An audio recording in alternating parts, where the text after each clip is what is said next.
Returning from the first segment, the Admiral Bill Stubblefield. Rob, good morning. Good to be here. You hesitated. I'm hesitated because Gilstrap each half hour is making a new noise. The last one was his phone, and this one he's just clunking the microphone around here too. There you go. That's it. Good morning, John. Good morning. And I wasn't getting enough attention. Throw that rattle. I'm beginning to understand why you were kicked out of more classrooms than Roaches at this point. Also, let's say good morning to Michael Carr, longest tenured member of our crew. Good morning, everybody. Cards won yesterday? Yeah, thanks for reminding me to check it. But, yeah, they won 9-7. I understand that Mr. John Doyle has a lot of complaints about this baseball season coming up with his beloved Nats. That is true, and I have no idea what they did yesterday. They played won. the Cubs. Huh? They won. Oh, for heaven's sake. That's how optimistic I am about this year. And Joey Torts Ferretti joins us via telephone. He and I are Pirates fans. We had Paul Skeens on the mound, scored 7 runs. I thought that would add up to pretty good odds for a win, Joe Ferretti. Yeah, I think he was the first Cy Young winner ever to not get out of the first inning in his first start the following year. Welcome to Pittsburgh Pirates baseball. As Jason Kendall once said to a new Pirate, welcome to hell. Yeah. We had a Martinsburg native had a pretty good day yesterday. He had a home run. Chase DeLauder. Yeah. Edgesville High. Yeah. About 2 home runs, in fact, from what I heard on the news this morning. Joe, I looked this up. If AI is to be believed, going back in the history of the Pittsburgh Pirates, which I think dates back to 1884 or 1888, whatever their first year was, they can only track this to 1898, but no opening day starter failed to get through the first inning, going back to 1898 in Pittsburgh Pirates history. Now, in Skeen's defense, they treat pitchers much differently than they did years ago. If this would have been 1970, he'd have still been in there working his way through 50 pitches to get out of the first inning, because it would have been, we have to save the bullpen. You're going to give us 3-4 innings no matter what. Things are different today. And 37 or 41 pitches in the first inning, whatever he had 2 outs. He wanted to stay in. We baby pitchers now because they cost so much money. So out, you're gone, you're done. So the rules are a little bit different now. But the fact of the matter is, we're paying you too much money to leave you in and pitch. Yes. We don't want you to hurt your elbow. Pay you a lot of money so that you don't work. Right. Yes. We don't want you to hurt your elbow. And I'll add this, in Skeen's defense, the Pirates may be the worst defensive team in baseball. O'Neal Cruz looked great in center field, didn't he? Oh, my gosh. It's just it looks like, the 9-year-olds in Little League trying to catch a fly ball. That was fun. Yeah, and there's only 161 more games to go. But at least we hit. You don't think they'll make the playoffs? We hit yesterday, I'll say that. We hit. No. Playoffs? I hear Jimmy Mora somewhere in the background. Today is International Scribble Day. Those of you who are handwriting experts, it's Wear a Hat Day. It's also National Skipping Day. What are you doing after the show today, Johnny? I am skipping down out to my car. That is lovely. Skippity-doo-dah, skippity-yay. It is Quirky Country Music Song Titles Day, although that was not a country song John was humming there. It's National Viagra Day, which should resonate in this room, I think. And it's International Whiskey Day, which is if the Viagra didn't work, well, you can drown your sorrows in the whiskey. That was that joke just made its way to Georgia, apparently. And back. I'm trying to figure out how to celebrate National Viagra Day. Well, Joe, at least you're on the phone. You have an opportunity, so.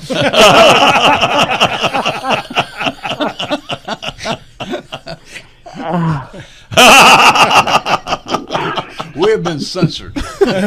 Let the room clear here for a moment. Anyway, we begin with issue number 1, and for issue number 1, it is in baseball theme. Our leadoff hitter, Joseph Joey Torts Ferretti. Yeah, and for all you older fellas at home listening, don't kid yourself. In Rob, I remember this quite well. I was tuned into CNBC back in February 2009. A reporter, Rick Santelli, who works the Chicago bond market and mercantile exchange and reports almost daily for CNBC, went on a televised rant about federal government mortgage bailouts, the TARP program, if you all remember that from the Obama administration. He called for a Chicago Tea Party rally. It morphed into a nationwide protest, as we remember, and for a couple of years during the Obama administration, it caught on like wildfire. And when the Obama administration started proposing things like the Affordable Care Act and the bailouts of the automakers, remember those? That became the focus of the Tea Party. Taxed enough already. A conservative right-wing revolt against the government overreach was born at that time. And in 2010, the Democrats, if you remember, were wiped out in the midterms. They lost control of the House. They lost numerous Senate seats, and I think a lot of governorships as well. Tomorrow, what is expected to be, what I've seen, the largest nationwide protest ever, with expectations, and this was reported yesterday in the New York Times, estimated 8 to 10 million people are going to hit the streets for the No Kings rallies. Now, I want to look at the motivations behind this, because my thesis is that both the Tea Party rallies and the No Kings rallies are grounded in the same set of concerns. The motivations, I think, for both were overreach of federal power. In the No Kings rallies, of course, it's the overreach of executive power, but still that's part of the federal government. And think about the concerns about overreach. We've had lawsuits against universities and yesterday just announced medical schools. The FCC is going after late-night talk show hosts and television programs. The Department of Justice is prosecuting former government officials, including former Trump administration people. We've got the path to war. We've got the efforts to change elections. We've got the tearing down parts of the White House and other federal buildings and rebranding them. That's a lot on people's minds today, and I think that's motivating people to get out tomorrow. The more I examined both of these movements, the more similarities I found. Both look to the Revolutionary War period for inspiration. Both use symbolism, like the "Don't Tread on Me" flags that the Tea Party folks used. Both pay homage to federalism, and they reject monarchy. Both are concerned about government overreach. Both are grassroots. They are decentralized, and they're tapping into a widespread frustration, I believe, regarding the actions of the federal government. So my question this morning is, if you're a more progressive or liberal-minded, are you supportive of these protests and what motivates them? And if you support the current administration, are you able to at least acknowledge that in many respects, the No Kings rallies tomorrow is just the Tea Party with a different set of faces? That's my question this morning. Let's begin this conversation with the Admiral Bill Stubblefield. Yeah, Joe, when you said around 8 to 10 million, that's going to be about a 30% increase over the previous No Kings rally. It's going to be over 31 different sites, 3,100 different sites throughout the country. That's a significant show of engagement. And why? And you've alluded to the overreach. I would say there's a couple of other things as well, and that's symbolism. No kings implies no kings. Yet some of the autocratic things we've seen recently would play into that hand. For example, announced yesterday that the president's signature is going to be on dollar bills. First time in the history that a sitting president has had his signature on dollar bills. Pictures draped on Department of Justice buildings, something we find in third world countries where we have an autocratic or dictator rules. The renaming of buildings. All of these things are symbolic, and they're symbolic of a autocratic leader or dictator, if you will. And I think that's part of the reason. I think your overreach is exactly right, but I think there's more to it than overreach. I think there's an image that's been projected, and this image has been projected deliberately, but that's given cause for a pushback or concern of, are we in fact on a slippery slope toward having an autocratic government? Mr. Gilstrap. We're a nation born of protest, but we're a nation born of violent protest, and this is my concern with this kind of rally. The anger from the left is so hot, so awful to assassination attempts, that nobody remembers the last No Kings rally. It didn't do anything. These national organizers want to enact change, and a change happens through violent protest. You know, think about Kent State. Think about the Chicago riots during the Democratic Convention in 1968. The civil rights, the March on Washington was inspiring. Martin Luther King's speech was absolutely inspiring, but it wasn't until there was violence in the streets that we actually saw change happen. Boston Massacre would have been forgotten. It would be a little protest against some soldier who smacked a kid had the 7 soldiers not been goaded into firing into the crowd. So my concern on these protests is not the right to protest. God bless you. I think I'm not a protest kind of guy. I got better things to do with my time. But I think the national organizations really, this particular protest is a dog whistle for violence. Not violence at my protest. I want violence at your protest. And this is the collective me. I'm not talking about my own personal beliefs. This is my fear, that I think these protests are actually fuses, and the national organizers for this, and it is a nationally organized effort. I mean, go online, you can see it. Without violence, they don't get change. So therefore, I think they're hoping for violence. Mr. Doyle. I agree with Joe Ferretti, and I disagree with John Gilstrap. No kidding. Surprise, surprise, surprise. Yeah. First of all, I think in both cases, both the Tea Party during the Obama administration and what's going on now, the frustration is they're not listening to us. The government isn't listening to us. And I do think that part of that is that in recent decades, whichever party is in power, it is the more extreme elements of that party that have co-opted the agenda to a greater extent than their percentage of the membership of that party.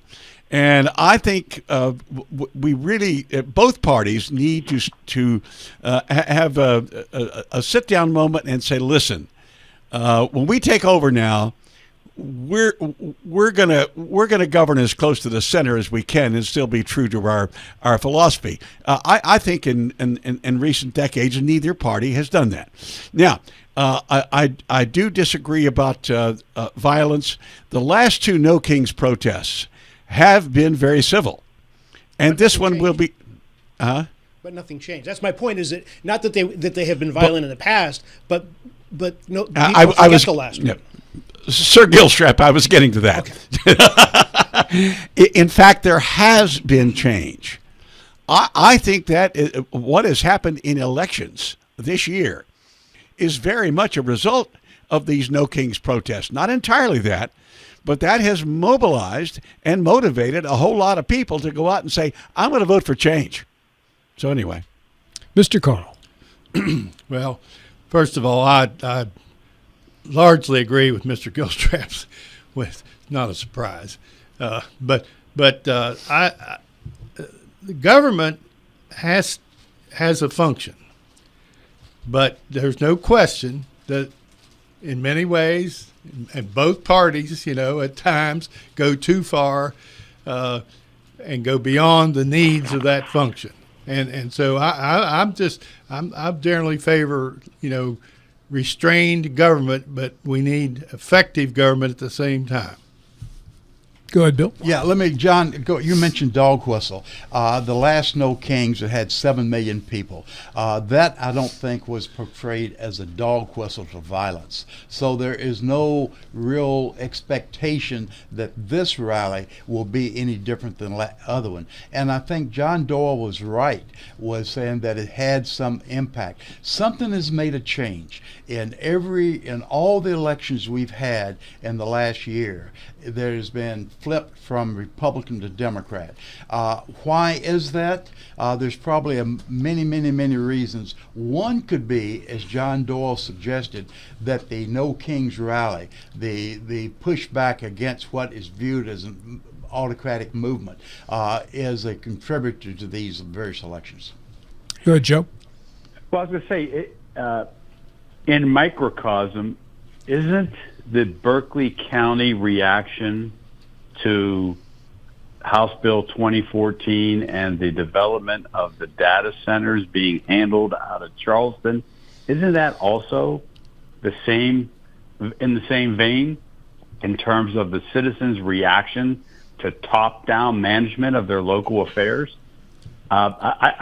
That seems to be an undercurrent here for these movements, going back to the Tea Party, going back now to these prior No Kings rallies, that people are fed up with being told what to do and being subjected to what they see central government responses to their everyday affairs, whether it's taxes, whether it's what's going to be in your backyard, whether, how our money is spent. All of that, I think, is a reaction to centralized government. And I think in Berkeley County, that's motivating a lot of people to either act or be suspicious about what's going on with these data centers. You guys agree with that? Go ahead, John. I do. And I think I might state it a little differently.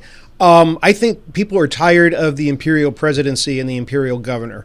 And I've spoken on this before. And those positions, the imperial presidency in particular, is created by do-nothing Congresses, that they are so wrapped up in their underwear about stuff that doesn't matter that they can't get anything done, and that allows the President of the United States to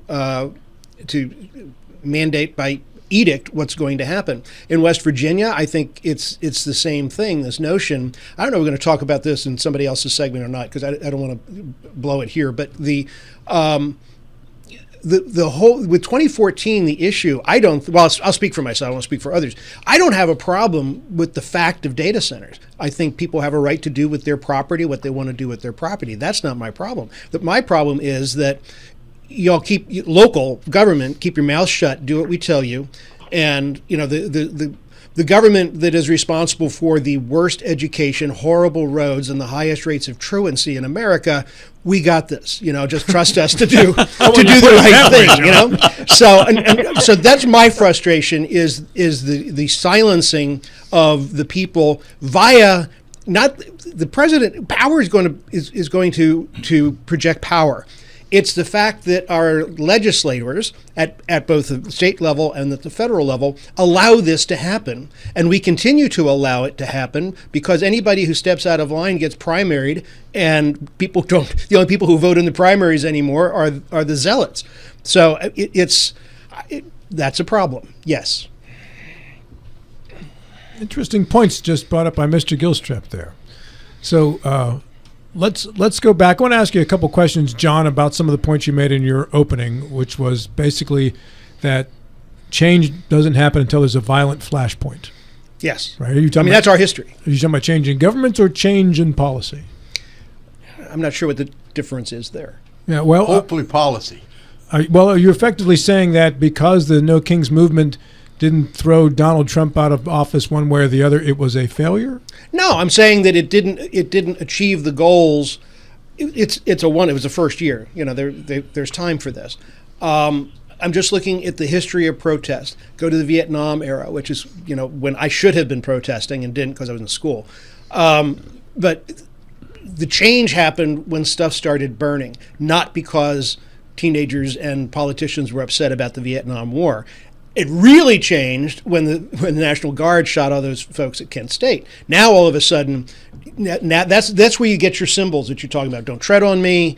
It goes back to the Boston Massacre. Until those, there's only 7 soldiers, and they mowed down, I think it was 5 people that were killed.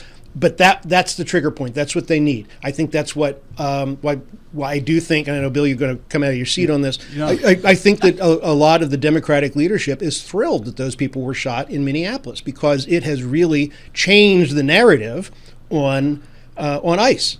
Yeah. Well, would that not be your flashpoint of violence then? For that. And you'll notice that ICE is not funded by this new thing that just went through Congress. Go ahead, Bill. Yeah, I was agreeing with you, John, until you made that statement. And you're right. I think it's a mistake. It's a very severe mistake for us to paint one party as being glad somebody was killed. That's basically what you said. Because those are the players now. It could have gone the other way. No, but that is, to me, is dangerous. The other point, but it might be true. But it's though, politically true, without a doubt. It is not true, Michael. It is absolutely true. That it is not true. It happened. But Mike, the other point I was making is that taking John's point one step farther, that these flashpoints could be, instead of there could be an instrument for immediate change.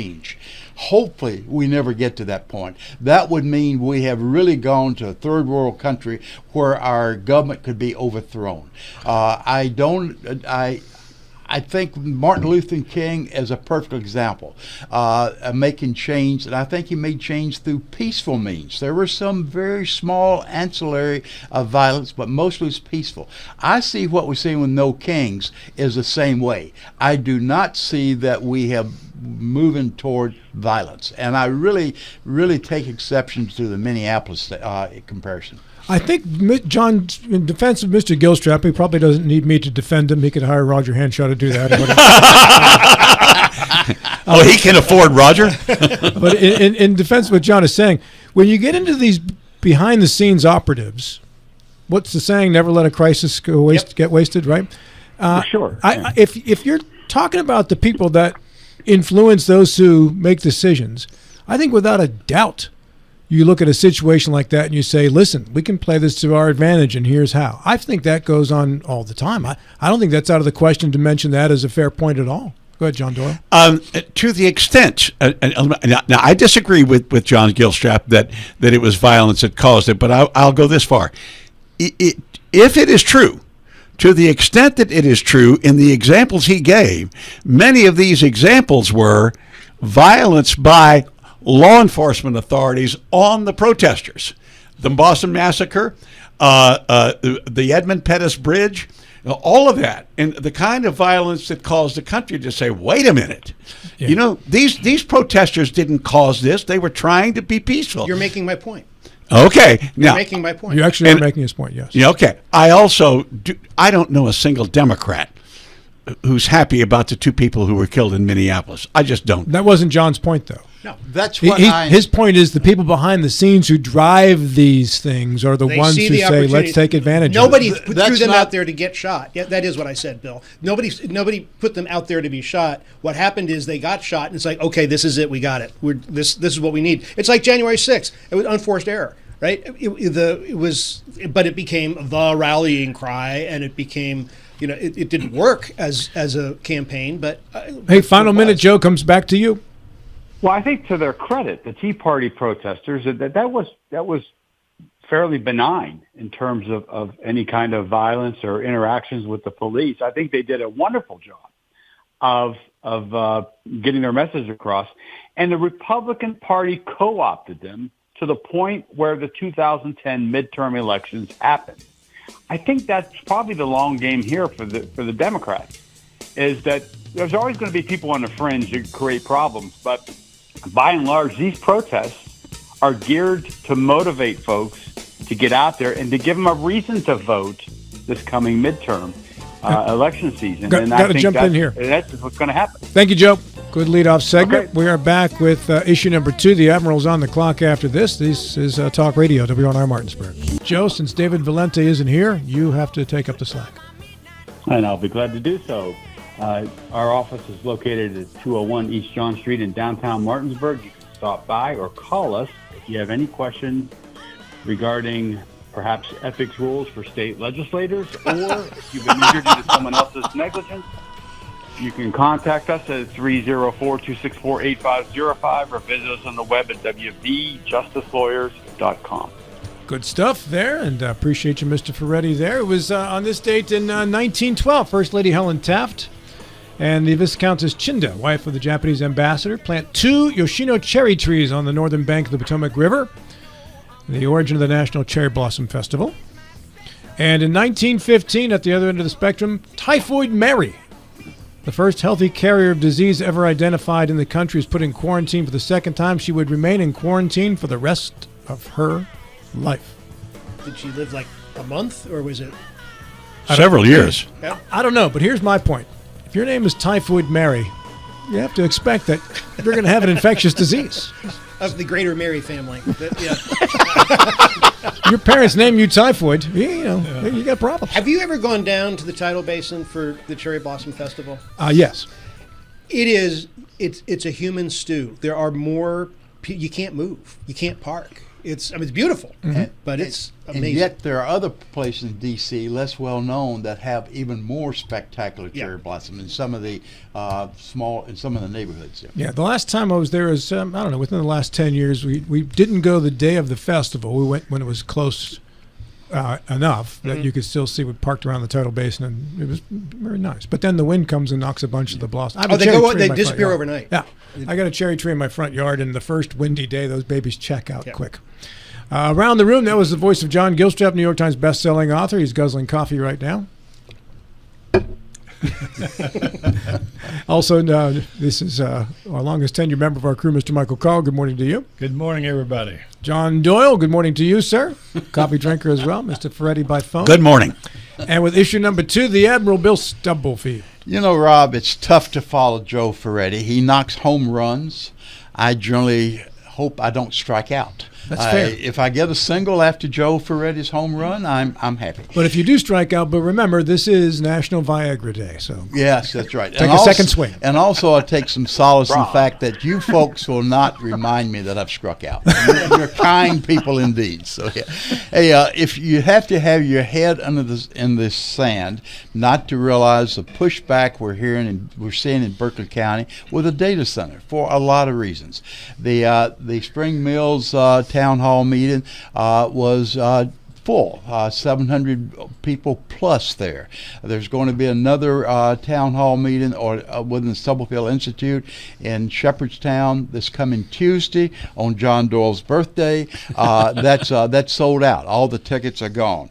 It's my understanding from John Gilstrap and others, there is a very active Facebook push now, trying to keep the energy against the data centers alive and well. So there is a lot of visibility now with data centers. I'm going to work on the assumption that it will be a political issue in both the primary and the general election. Maybe wrong, but I suspect with all the engagement, all the energy we're seeing now, that's a fairly safe assumption. My question to my esteemed colleagues is, if you're an incumbent, and let me back up very quickly, all the incumbents in the Eastern Panhandle voted for 2014, with the exception of Chris Anders, who had voted for at an earlier version, but when it came back from the Senate, he voted against it. So Chris Anders is the only one that voted against it. Everybody else voted for it. So if you're an incumbent with this as your voting record, how would you navigate the upcoming elections, both primary and the general? Well, there's only one person in the room who's really qualified to answer this question. That's Mr. Doyle. Well, and Bill, that is a superb question. I saw a statistic the other day, and I forget where it came from. I apologize, valid or not, that a public meeting, town hall type meeting on an issue, the attendance at that meeting reflects about 2% of the number of people who are actually concerned about that particular issue in that particular area. The interesting thing is, yes, there were about 700 people there. I think that that excuse me, auditorium actually holds about 900. And no. 740, I think. Then there were. It looked to me to be about 80% full. Now there were enough empty seats, but that's just judgment. At any rate, the fact that it was held on a night that the Spring Mills boys basketball team was in Charleston playing in the semifinals of the state tournament, I think meant there would have been even more people that showed up at that event. So let's say, all right, let's go with the 700. So that's 70. That's 140,000 people. Hey, don't get off my path. My crack is, how would you negotiate? Okay, I'm getting there. I'm getting there. I think if I'm the incumbent and I voted in favor of that, I would come out tomorrow and say, folks, I'm sorry, I made a mistake. We have to pass a bill that repeals a number of the provisions of House Bill 2014. And I do think that was one of the mistakes that the opponents, the Democrats and the Republicans in the legislature who realized that bill had been bad, going after trying to get their amendments into the rules bill. Once you pass a bill, and then you go to write the rules changes have to be within the parameters of the original bill. And too much of House Bill 2014, too much of the damage was done by the provisions of the bill. And any significant change in the rules would have been non-germane, and I think the Speaker properly ruled them non-germane. So at any rate, the effort should have been, we need to repeal some of these things, particularly the local control, where the tax money goes, how the water is regulated, and a number of the other things. That is what I would do now if I were an incumbent and had voted for the bill. Mr. Carl. Well, obviously, because of my prior professional relationship, there's not much I can say, except I want to add one fact that when I was not aware in any way during my work on the tax aspects of 2014 with my former law firm that Berkeley County or the Eastern Panhandle was a target for the location. Mike, my question was deliberately phrased to allow you to comment. It's talking about how the incumbent would navigate, not the role of a legal firm. Let's go ahead, Mike. I can't comment for the reason of my prior involvement. Mr. Ferretti. And let me add, Mike Carl, as a lawyer, has been entirely consistent in terms of what he perceives to be a conflict.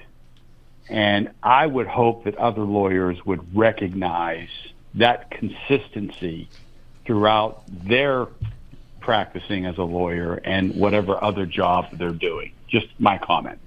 Mike, I applaud you for that. Thanks so much.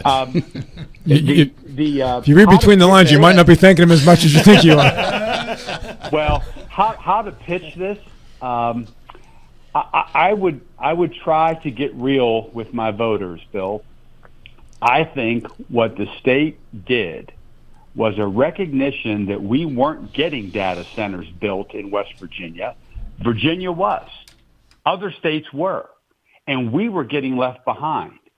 So we had to come up with a way to be different, to be more attractive, to get data centers to come to West Virginia.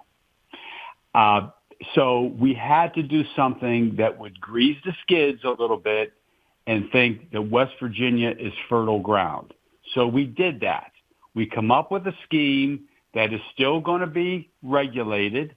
It's still going to involve state agencies overseeing these projects, but we're going to make it easier for these data centers to navigate those regulatory waters and get these things built in West Virginia because there's a real benefit to having them here. That would be my explanation. I think that would be closer to the truth. And perhaps some folks would buy it.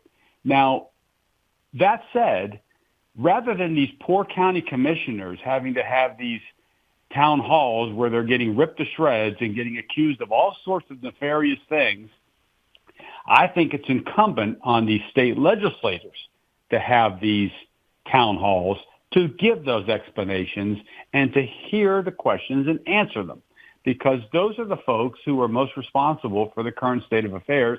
I think it's incumbent upon them to do those town halls and to give that explanation. But that would be my explanation. And I think that there's a kernel of truth to all of that. Mr. Gilstrap. I think this is going to go down in history as one of the most egregious, unforced political errors in history. It's the attitude. There's an arrogance that's coming from our legislators. Anybody who voted for this thing, I think they're, rather than embracing, like you're saying, I'm sorry, I did a bad thing. They're doubling down. Maybe they have to.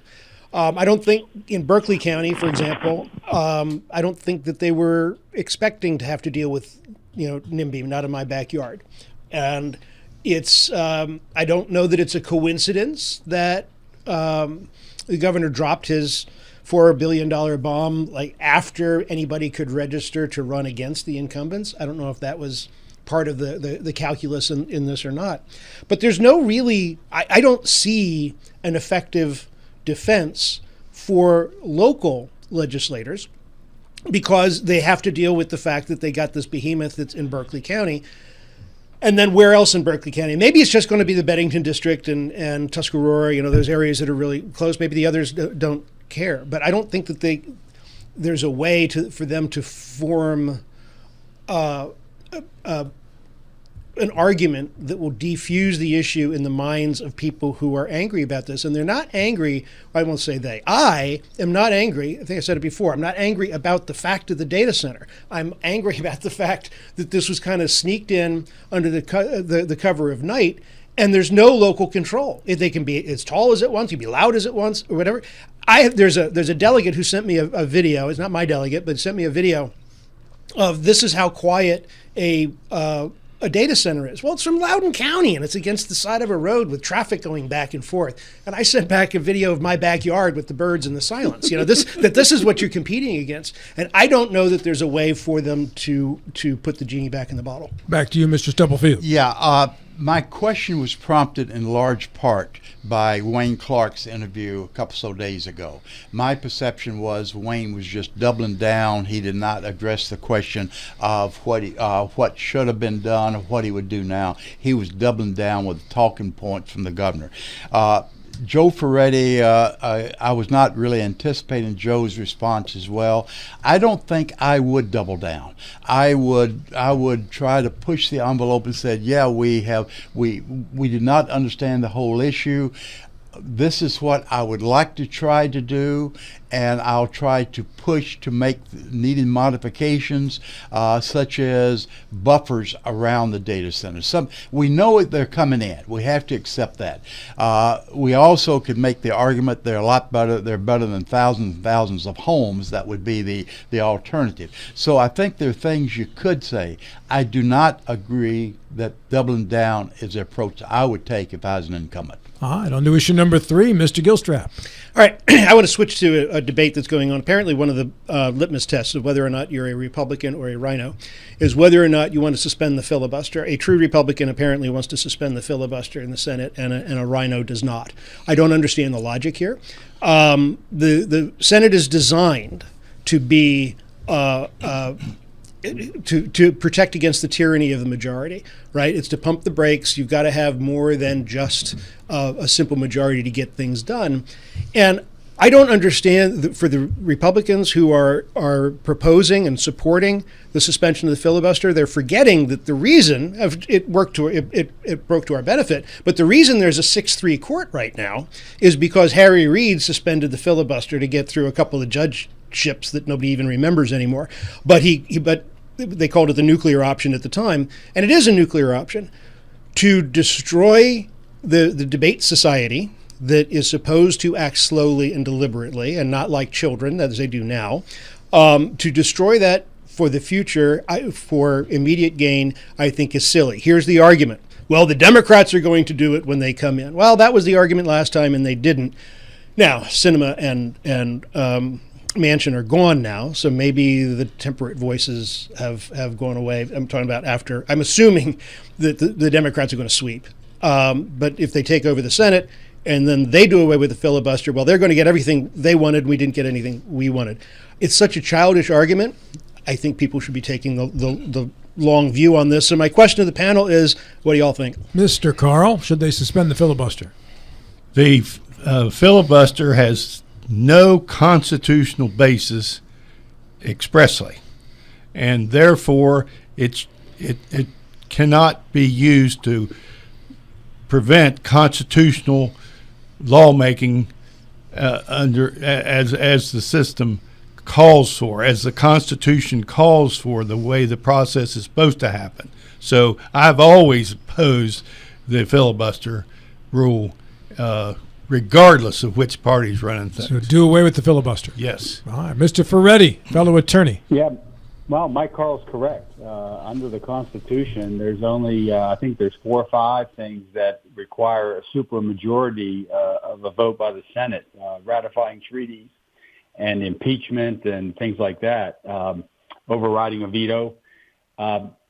Nowhere does it require a supermajority for other legislation. And but, it's been used both as a weapon and a sword and also as a protection. Robert Byrd filibustered the civil rights laws in the 1960s. And we know those eventually became law in 1964. And remember, the reason why we have an ACA, Affordable Care Act today, is because of the filibuster. And the reason why we don't have a public option as part of the ACA is because of the filibuster. So there's advantages here from both the Democrat and Republican side in terms of how the filibuster has operated. I think John Gilstrap's correct. I think it creates a more deliberative body, but there are some very rational and appropriate objections to it. One being that the Senate doesn't pass any laws anymore. Right now, it used to be 30 years ago, 25% of proposed laws became actual laws. Now we're down to about 3%. So I think it's legitimate to question whether or not this is good for the country. Mr. Stubblefield. Yeah, everybody, well, it's recognized the filibuster not part of the Constitution, but the bodies have a choice to set their own regulations. The Senate has long been a recognized deliberative body with compromise as the basic element. The House have never had anything comparable to the filibuster. They could. It's within their rights, but they've chosen not to. We see the difference between the way the House operates and the way the Senate operates. Joe made a very good point. Nothing's been happening right now. This is an anomaly. Nothing is been happening right now. If we were going to continue down this path of nothing getting through the Senate at all, then I'd have to back off on my view of the filibuster. I think the filibuster has served us exceptionally well through the years. It's promoted a deliberative discussion. It's promoted a compromise, and I think the laws coming out of it are more practical, more substantive based than what we see out of the House. I see value in the filibuster. Unfortunately, our environment in Congress now may not tolerate the filibuster, may not support the filibuster, unfortunately. So your personal vote, Bill, is to keep the filibuster or get rid of it? No, my personal vote is to keep the filibuster as long as we can. If we go through several years of nothing happening in the Senate, then the Senate probably should revisit their internal rules. But Mike Carl is exactly right. It is not constitutionally based. It is a rule within the Senate that I think has served the Senate exceptionally well for more than 100 years. I was just looking for a one-word answer, Bill, but thank you. Sorry about that. Yes. Whatever your question was, it's yes. Joe, were you a yes or no? I'm for keeping it, but again, with the cautionary tale that we need Congress to start doing things. All right, we got 2 yeses and a no, and Mr. Doyle, you're the tie. Well, you could be the tie. Yeah, a couple of points. I don't think the Democrats will change it if they take over for this reason. There are 2 Democratic incumbent senators now that are not up for re-election that I am convinced will vote to keep the filibuster, Tim Kaine and Angus King. So this would mean the Democrats would have to win 6 seats in the U.S. Senate this fall in order to get to a point where they would even try, and I don't think they're going to get that many. If they get the Senate, it's going to be by a slim margin of 1 vote. So that's one point. I read a column in the Washington Post the other day by Jason Willick, whom I regard as a conservative, but whom I know a number of right-wingers consider to be a rhino. And his point was that the filibuster is, in fact, valuable when it comes to appointments. And that was the mistake that Harry Reid made. John Gilstrap is exactly right. Harry Reid made a serious mistake in doing away with the filibuster on judicial appointments. But Willick also says that from a policy standpoint, they probably ought to do away with it, because policy is simply, okay, is there a majority, is there not? I do think that part of the question here on appointments is when a president makes an appointment to the cabinet, you hear from the president's supporters, the president deserves the cabinet that he or she wishes. Well, that's not what the Constitution really said. Senatorial approval was put there to do things like check the person's ethical background to see if this is, the president deserves a cabinet that is with him or her philosophically.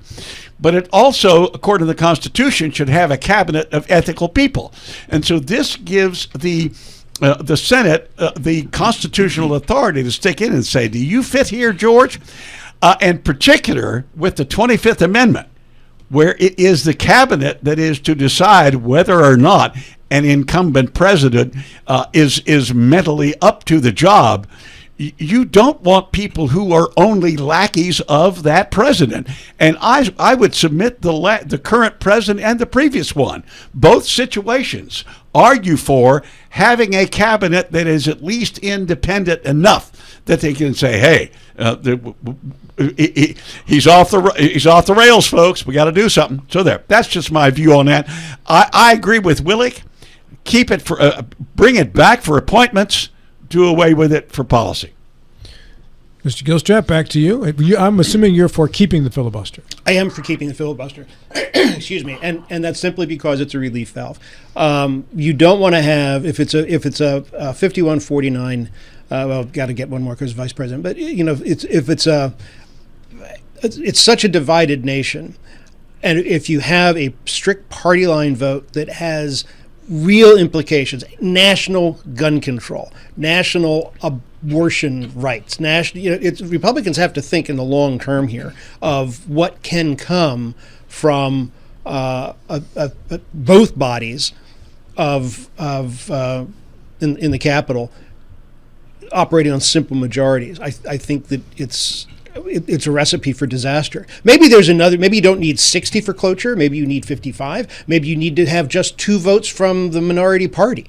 Maybe there's another way to go to this. But in order for one party rule to say this is what we're going to do, we're going to go ahead and build your silly little data centers. You can't say anything about it, right? It just doesn't work out well. All right, good half hour there, and I'm a little shocked. I thought there'd be stronger support for the filibuster in the room, but there was a lot of conditional support for filibuster in the room, not unconditional. Interesting, gentlemen. Sometimes you guys surprise me.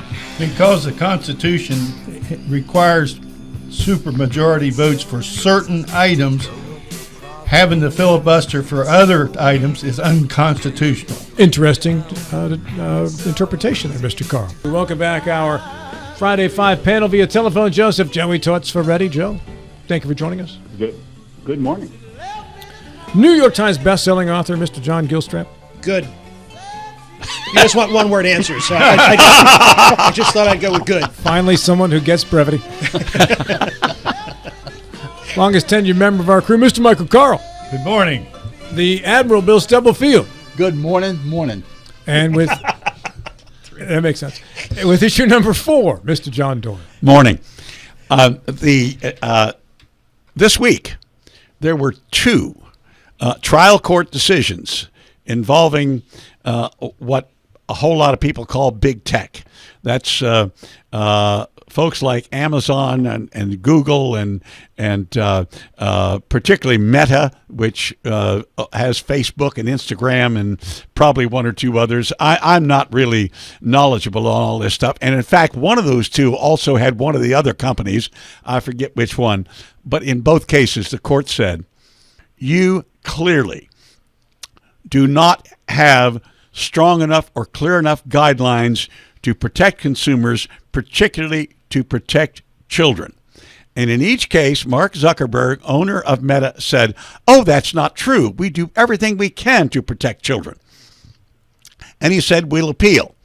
There is speculation that what has begun now is what is known as become known in this week as the big tobacco moment for big tech. The big tobacco moment, if one will remember, I think it was about 20 years ago, when before Congress, a congressional hearing, a half a dozen CEOs of major tobacco companies were all lined up in a row, and each was asked a question, does your product cause cancer? And each one after the other, said no. And not too many years later, research had come out that clearly it did, and that these executives, these big tobacco executives, in each case, either were lying or had no idea what their companies were doing. So at any rate, is this the beginning of a big tobacco moment? I think so, because I think we're going to begin to see more cases in court where courts rule you just haven't protected the public, and in particular, protecting children. So I throw that out to the panel. Are we at that point? And interestingly, with all the settlement money that came West Virginia's way, as West Virginia has one of the highest smoking rates in the country, especially then, almost none of that settlement money actually went to tobacco cessation products. Became that is part correct. of the state's general fund. Yeah. Let's start first with the attorneys. Michael Carr, you go first.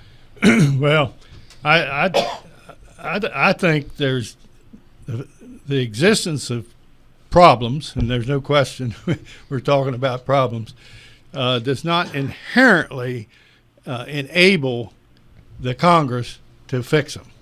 I think the Constitution sets the rules for curative maneuvers, and so it really will depend on what the proposed remedies are for these various acknowledged problems. Mr. That's a nice dance. Mr. Peretti. Well, one of those constitutional dictates is the Seventh Amendment and the right to trial by jury. And big tech is going to feel the wrath of that amendment in the future. Their product, much like tobacco, and much was proven with tobacco, their product is addictive, and it's designed to be addictive. The algorithms are designed to keep you scrolling, to keep you engaged. The notifications you receive from these websites about the latest information and, oh, you got to check this out. That's all designed to get you on your phone or on your computer. So the issue about addiction, that ship has sailed. These companies are going to be defending these cases, as they did in New Mexico and as they did in California, on what's called causation. Did the damages, the injuries suffered by the individual plaintiffs, were they in fact caused by the addictive qualities of this product? Now, in California, this young woman, 20 years old, who said she was on YouTube and Facebook since age 8, claimed that her psychological problems, her mental health issues, were directly caused by the use of the product.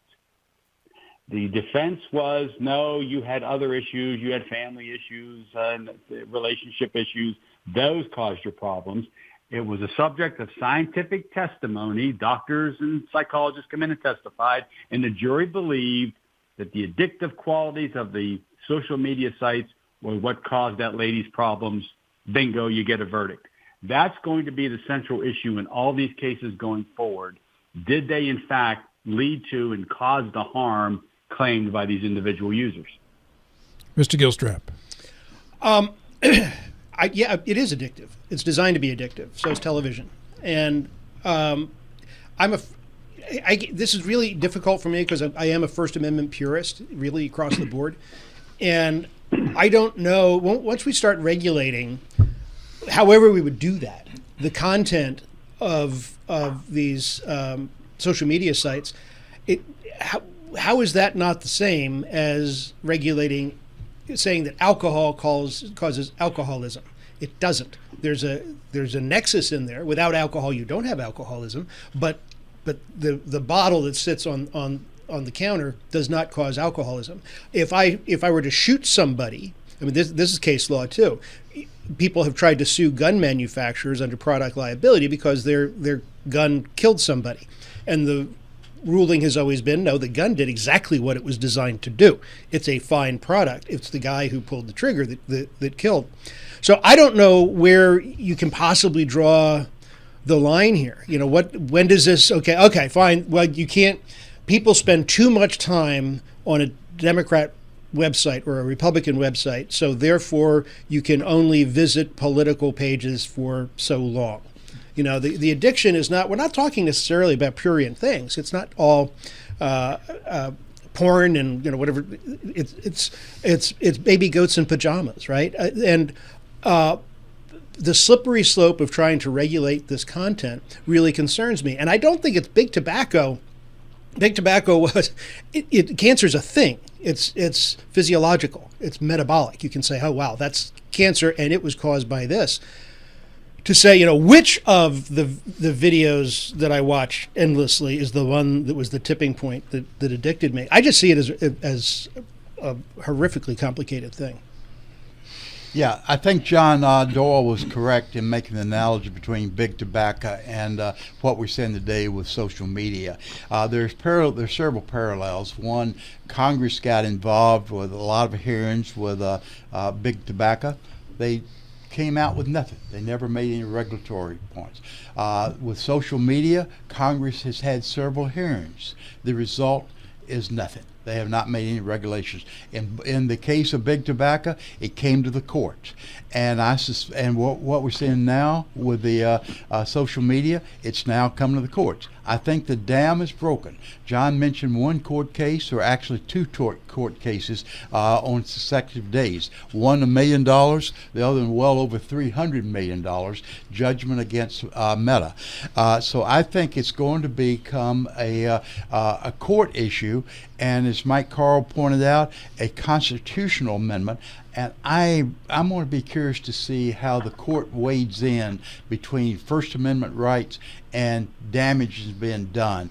I do not think that Congress is going to play a meaningful role other than posturing, other than saying, look, we've looked at this. I don't think they're going to Well, if you get campaign contributions from an industry, there's a real good chance you're not going to regulate that industry. That's exactly right. Yeah, exactly. And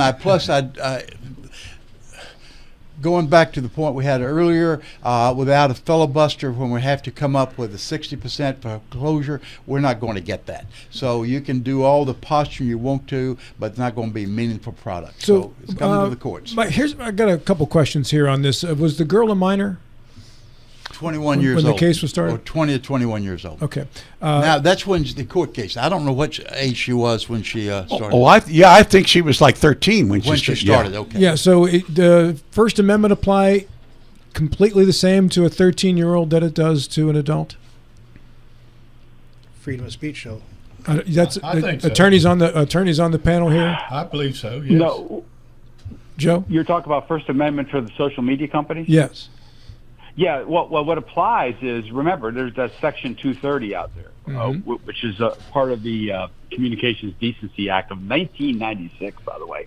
That protects these social media companies from the content that is posted on their sites by all of us. They're not liable for what other people post on those sites. Section 230 has been debated by Congress. It's been kicked around now for years. I don't know what they're going to do about it. But that's one of the defenses, and that's grounded in the First Amendment. that people have the right to go on there and post whatever they want. And now the examination by the courts is that leading to direct harm with other people due to the addictive qualities of those social media sites? Now, my second question is, as we get back to the tobacco issues, you can still buy cigarettes today, but there's a warning on the package of cigarettes that said this product has been, I don't know the specific exact wording, but it's linked to cancer. By using this product, you may get cancer. Okay. Prior to the settlements and such, and whatever, at one point along the way, that was put on. Before that, it wasn't. And I think that changes things. As an adult, I have a right to smoke a cigarette if the law still says that they're legal, right? But don't I also have a right to be informed if you know that your product causes me harm and I don't? Don't I have a right to be informed that your product causes me harm, and then I can make an informed decision as to whether or not I wish to experience the harm? So if we all know that social media is addictive, but it doesn't explicitly say, as I open up my X app, warning, before you begin scrolling through this stuff, this is addictive and it could cause the following whatever, especially if I'm a minor, should that not be part of what I'm informed of before I start using a product that might cause me suicide? Well, when you're dealing with minors, the OR, not ER, when you're dealing with minors, the parents have a role here. There are controls that parents can put onto computers and into the social media registrations that will vastly limit what they're able to do. And I think it's, kids are not expected to do the right thing. In fact, kids are expected to do the wrong thing. Mm-hmm. So it's actually up to parents to get in their way and make sure that the right thing is done. So to say that if a kid goes and steals a pack of cigarettes, that's not on mom and dad. That's on the kid who stole the pack of cigarettes. So I again, the slippery slope here. Gilstrap's book made me nervous, and I couldn't sleep at night, and therefore I couldn't do the job interview. I'm going to sue Gilstrap because of a scary book. I mean, you can't. I don't know where the guardrails are. Mr. Doyle. Well, but the flip side, John, is in the New Mexico case, there was testimony and evidence that child predators were using these social media sites to connect with minors. New Mexico failed, or the Attorney General for that state brought that case and proved that these social media companies knew that, but failed to have any guardrails in place. All right, John Doyle, a minute to wrap it up. Yeah. To John Gilstrap, yes, I know you're a First Amendment absolutist. I too like the First Amendment very much. But no right is absolute. Every single right guaranteed by the Constitution is subject to reasonable regulation. And the big debate is a particular regulation reasonable? And we will be having that debate ad infinitum for the rest of the United States as a country. And I actually think Mike. I read Mike Carl, but he's absolutely right. That is what he said. It all depends on what regulation is proposed, and so that's it. Thank you all, Mr. Carl. Issue number 5. I want to have a broad, open-ended question, and the issue is what can or should or do we expect the Democrats to do to respond to their clear failure to protect the U.S. border between 2021 and 2024. Mr. Doyle? Well, the country responded by electing a Republican president. And I think most Democrats who pay attention understand this. It is really interesting that, in fact, the election of Joe Biden, I think, was in part a response by the country to the behavior of the first Trump administration in terms of immigration, because the image was one of cruelty. And the country said, we do not want cruelty. What the Democrats did not understand after Biden was elected was the country does want an immigration policy that is firm and fair. And so I think now we have back in power an administration that doesn't understand that the country also does not want cruelty. I hope that the next administration, which I believe will be a Democrat, will accept that what the American people have been saying for years and years and years is we want an immigration policy which is fair, reasonable, and firm, but not cruel. And let's get away from the two extremes and come up with a sensible immigration policy, which I think was embodied in the legislation that Senator Lankford of Oklahoma offered over a year ago, but which Donald Trump torpedoed, ordered the Republicans not to vote for because he wanted that as an issue in the election. Mr. Ferretti. Yeah, I echo that. I was going to say that Senator Lankford, that was in 2023 and 2024. He negotiated this bill between the Republicans and Democrats, faced a lot of backlash about the bill, but it was scuttled by Donald Trump as a candidate in 2024, and it never came to a vote on the Senate floor. It would have passed had it come to the floor, and we would have had a comprehensive immigration reform that to this day Congress has not done, and to this day has not been proposed by the president. So if I'm a Democrat, I'm going to draw that contrast and say we had the law that would have dealt with a lot of this, but no, Donald Trump wanted to come in and run ICE into communities arresting strawberry pickers. So that contrast, I think, would play to the Democrats' advantage in the coming election. Mr. Gilstrap. Well, first of all, President Biden was elected because of ballot box stuffing in Georgia. Oh, sure. I'm kidding. I know. Hey, but a lot of people aren't. I know. I think that the Democrats, the Republicans have to realize that the Democrats got away with allowing the 10 million, nobody even knows what the number is, but millions of illegals into the country. And however they're processed out is for the future. Mike, you asked specifically about the border. The border's closed. So the fact that the Democrats left it open is not what the Republicans should be concentrating on. The Republicans should be concentrating on the fact that, hey, look, we closed the border. And because that was a really important thing in the last election.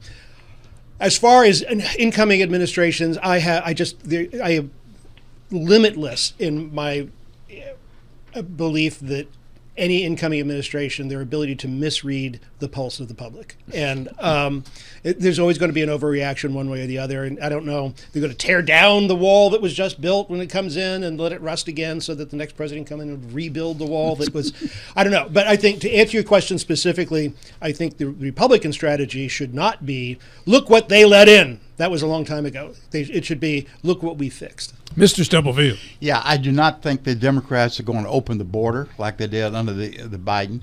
I think what the Democrats will argue to modernize border security while pursuing a framework for pathways to citizenship and addressing worker shortage. The worker shortage, I think, is going to be a key element in the Texas election because the construction industry is really hurting in Texas just now. And the current approach to our immigration policy is hurting the several sectors, not the least which is construction. But what we need is a pathway to citizenship, which doesn't currently exist. Mr. Carl. I think those are all interesting responses, but the question still is, what can the Democrats actually do to overcome the criticism they earned by letting the border open? And I don't think we've heard it yet. No, what Bill said. That's the answer to the question. Pass a law? Yeah, after they take the majority in the 2026 elections, pass the Lankford bill, pass the Lankford Compromise. Admit that what they did in the 4 years before us was wrong and has hurt the country. Yes. This whole thing of needing more workers, we have millions of people who are unemployed, and all we need is enough incentive, financial, private sector incentive, to get them to work. We don't need open borders. Tell that to the farming community. Tell that to the construction community. I will. Tell that to the to many other communities, Mike. We're going to have 1,000 of them on Beddington Road here soon.